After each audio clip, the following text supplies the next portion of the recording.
اعوذ باللہ من الشیطان الرجیم بسم اللہ الرحمن الرحیم۔ نواب صاحب بانس بریلی نے جو امام و اہل سنہ حکیم الامہ سیدنا مولانا اشرف علی تھانوی رحمۃ اللہ علیہ ورحمہ اللہ پر الزام لگایا ہے کہ ان کے نزدیک رسول اللہ صلی اللہ علیہ وسلم کا علم حیوانات بلکہ حشرات کے برابر یا مساوی ہے، تو یہ بہتان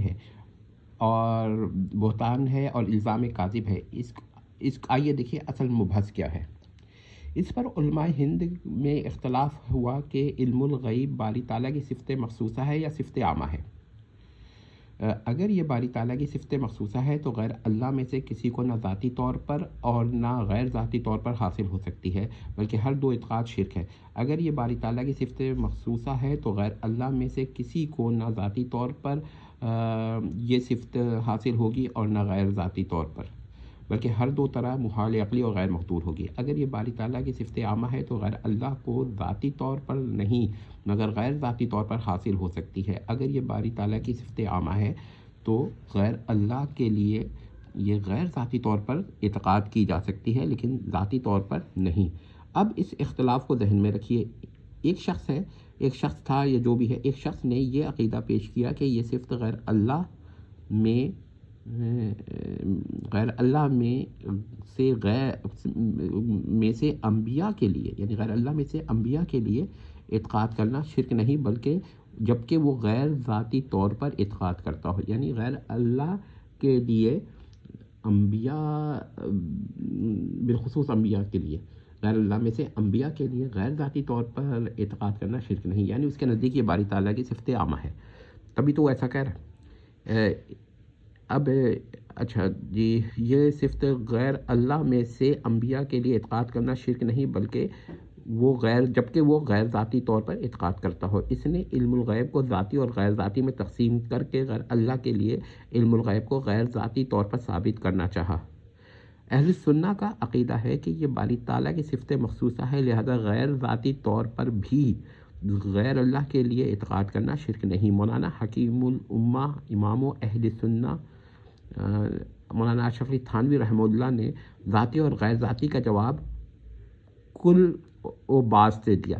انہوں نے اصطلاح فرمایا کہ اگر غیب سے مراد بعض غیب ہے تو علم الغیب میں اگر غیب سے مراد بعض غیب ہے تو اس قاعدے سے ہر مخلوق، ہر انسان بلکہ حشرات الارض میں سے ہر ایک کو کسی نہ کسی ایسے واقعہ یا حادثہ کا علم ہے جو دوسرے مخلوق کو نہیں، لہٰذا ہر مخلوق کو عالم الغیب کہنا چاہیے یا ہر مخلوق کے لیے علم الغیب ماننا ہوگا۔ یہ عقیدہ اس قائل کا نہیں جو باری تعالیٰ کے لیے علم الغیب کو صفت مخصوصہ نہیں مانتا بلکہ صفت مخصوصہ ہونے کا منکر ہے، اس کو خلاف مفروض بلکہ خلاف عقیدہ قائل ماننا پڑے گا، یعنی ایسا نتیجہ اس کے قول سے آ رہا ہے جس کا وہ خود قائل نہیں۔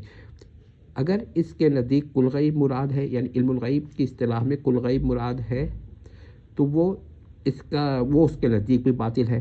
الحاصل یہ کہ علم الغیب کو باری تعالیٰ کی صفت مخصوصہ نہ مانا جائے تو ہر ذی علم مخلوق کے لیے یہ صفت ثابت ہو جائے گی جو قائل کا عقیدہ نہیں۔ اگر یہ باری تعالیٰ کی صفت مخصوصہ ہے تو غیر اللہ کے لیے اعتقاد کرنا باطل بلکہ شرک ہے۔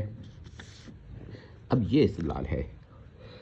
نواب صاحب کو اس استدلال کے قوی بلکہ اقوی ہونے کا علم تھا، لہذا انہوں نے اس کا غیر تصریح یعنی امپلیسٹلی اعتراف کیا، لیکن وہ دو اعتراضات کر کے کیا۔ اب ہم بتاتے ہیں انہوں نے کیا کہا۔ انہوں نے کہا، پہلا تو استدلال یقینی طور پر ان کا ہے۔ انہوں نے کہا اگر یہ استدلال صحیح ہو تو علم الباری پر نہیں لیکن قدرت الباری پر جاری ہو جائے گا۔ ان کا اعتراض کا حاصل یہ ہے کہ اگر باری تعالیٰ کو قادر مطلق یا قادر کل اس لیے کہا جاتا ہے کہ وہ جمیع اشیاء پر قادر ہے یا ہر شے پر قادر ہے تو یہ سراسر باطل و کفر ہے کہ باری تعالیٰ ذات و صفات پر اپنی قادر نہیں۔ اگر بعض اشیاء پر قادر ہے تو باری تعالیٰ کی کیا تخصیص ہے؟ بعض اشیاء پر تو ہر ذو القدرہ مخلوق قادر ہے، یعنی پھر ہر ذو القدرہ مخلوق کو قادر مطلق یا قادر کل کہنا چاہیے۔ اچھا، مزے کی بات یہ ہے کہ اختیار کلی اور مختار کل کے عقائد پر بھی اعتراض وارد ہو جاتا ہے۔ اور یہ وہ بھول جاتے ہیں ایسے حضرات. ٹھیک ہے. اچھا، دوسرا اعتراض جو ہے یقینی طور پر ان کی جانب منسوب نہیں کیا جا سکتا، لیکن کم سے کم میرے علم کے مطابق لیکن انہی کے حلقے سے آیا ہے، وہ یہ کہ اس صورت میں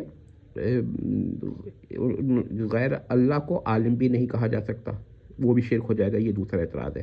یہ دونوں اعتراضات اس کی دلیل ہیں کہ نواب صاحب کو اس کا علم تھا کہ امام اہل سنہ حکیم الامہ محقق مولانا اشرف علی تھانوی فاضل دیوبند کا استدلال قوی بلکہ اقوی ہے، اس لیے کہ کوئی اللہ اور مخلوقات کی قدرات کو مساوی نہیں مانتا، اسی طرح کوئی اللہ اور مخلوقات کے علوم کو بھی مساوی نہیں مانتا. البتہ یہاں پر ایک مسئلہ ہے کہ ابتدا میں خود نواب صاحب بانس بریلوی اللہ اور بعض مخلوقات کے علوم کو مساوی مانتے تھے، بعد میں نہیں مانا. یہ بہت ہی اہم بات ہے، اس پہ ہم بات کریں گے، لیکن اس کے اثرات ان میں رہے. وہ اللہ اور غیر اللہ کے علوم کو مساوی ماننے والے کو مساوی ماننے کو کفر و شرک نہیں سمجھتے بلکہ صرف خطا قرار دیتے ہیں. یہی وجہ ہے کہ اس عقیدے کی تکفیر کا انکار کرتے ہیں، البتہ تقلید کرتے ہیں. اہل سنہ سے خارج بھی قرار نہیں دیتے بلکہ ایسے شخص کو عرفاء نے مانتے ہیں. یہ بہت ہی اہم بات ہے، تو یہ آپ دیکھ لیں. اچھا جی، اگر دیکھا جائے تو لفظ ایسا سے تشبیہ کا اعتراض جو بعد میں کیا گیا وہ بھی اس کی دلیل ہے کہ مولانا مساوی نہیں مانتے تھے. مولانا اشرف تھانوی صاحب امام اہل سنہ مساوی نہیں مانتے تھے، جیسا کہ نواب صاحب بانس بریلوی نے اعتراض کیا. چونکہ یہ بحث نواب صاحب کے بنیادی اعتراض پر ہے جو بہتان پر مبنی ہے، لہٰذا یہ سفیشینٹ ہے کہ ان کی غلطی واضح کی جائے. نواب صاحب کو معلوم تھا کہ کسی غیر اللہ کے لیے علم الغیب کا اعتقاد خود ان کے عقیدے کے موافق کفر و شرک نہیں، خواہ وہ ایک نبی ہو یا غیر نبی ہو، کیونکہ وہ صاف ایک جگہ بیان کر چکے ہیں کہ جو عقیدہ کسی ایک مخلوق کے لیے کفر و شرک نہیں، ایک عقیدہ جو کسی ایک مخلوق کے لیے شرک نہیں، وہ کسی مخلوق کے لیے شرک نہیں. اور اگر ایک عقیدہ کسی ایک مخلوق کے لیے شرک ہے تو ہر مخلوق کے لیے شرک ہے. اچھا جی، یہاں پر میں ایک نوٹہ بینی میں بیان کرتا ہوں کہ دوسرا اعتراض بعض حضرات کے نزدیک نواب صاحب کے عقیدے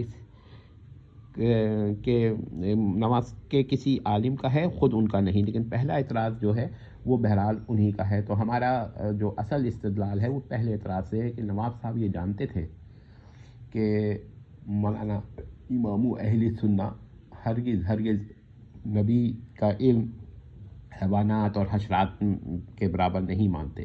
یہ بالکل بہتان ہے، لیکن بہرحال استدلال انہوں نے کر ڈالا. اب میں آپ کو ایک بات اور بتا کے مسئلے کو حل کروں گا کہ لفظ ایسا پر اعتراض، وہ بعض حضرات کہتے ہیں کہ ایسا کا لفظ پر اعتراض ہے.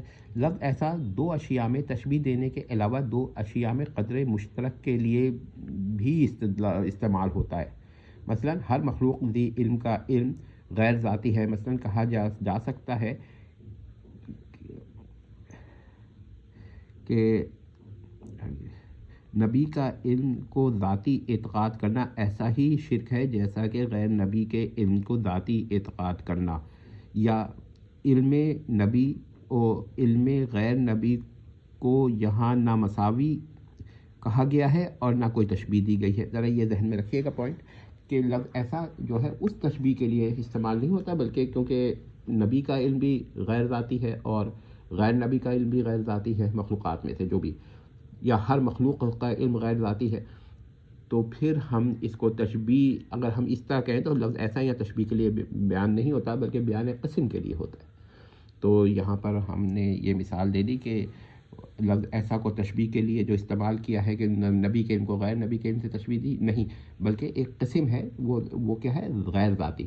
تو غیر ذاتی یا بعض، تو یہ دونوں جو ہے وہ اس قسم کے علوم کے لیے بھی استعمال ہوتا ہے. تو لفظ، اور یہ تو تقسیمات علم میں سے ہے کہ علم محدود ہے کہ غیر محدود ہے. تو اس قسم کی باتوں کے میں تشبیہ جو جس کو کفر سمجھا جاتا ہے وہ مراد لینا یہ سراسر غلط ہے، یہ استدلال ہے، اور یہاں پر نفس قسم مراد ہے۔ تو یہ ہم نے بیان کر دیا کہ اگر کوئی کہتا ہے کہ غیر اللہ کے بارے میں کوئی یہ کہتا ہے کہ اگر نبی کا علم جو ہے اس کو ذاتی اعتقاد کیا جائے تو یہ ایسا ہی شرک ہے جیسا کہ غیر نبی کے علم کو ذاتی اعتقاد کرنا، تو یہ ان کے وہاں بھی کفر و شرک نہیں بنے گا، نہ توہین میں آئے گا نہ تشبیہ میں آئے گا، یہ تو بیان حقیقت ہے۔ تو یہ ذرا دیکھیے گا کہ بیان قدر مشترک ہے، تو یہ ہم نے بیان کر دیا ہے کہ اصل میں اختلاف کیا تھا۔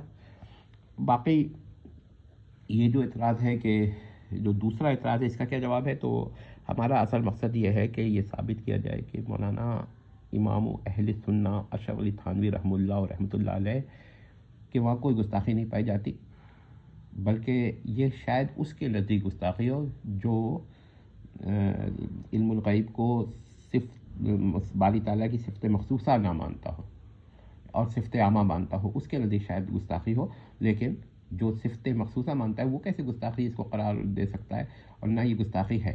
لیکن بلکہ میں تو ثابت کروں گا کہ ان کے نزدیک بھی جو صفت باری کو علم الغیب صفت باری ہے اس کو باری تعالیٰ کی صفت مخصوصہ نہیں مانتے، یعنی صفت عامہ مانتے ہیں، ان کے نزدیک بھی یہ گستاخی نہیں بنتی ہے، استدلال مضبوط ہے۔ ہاں ٹھیک ہے کہ ان کے خلاف ہے، لہذا انہوں نے اس اعتراض سے اس استدلال پر بہتان لگایا، کیونکہ اعتراض قوی بلکہ اقوی ہے، بہت ہی مضبوط استدلال ہے حضرت تھانوی کا، تو انہوں نے پھر اس پر یہی اعتراض کرنا تھا۔ ٹھیک ہے، اب میں انشاءاللہ اس کا پارٹ 2 بناؤں گا اور پھر میں حقیقت بیان کروں گا۔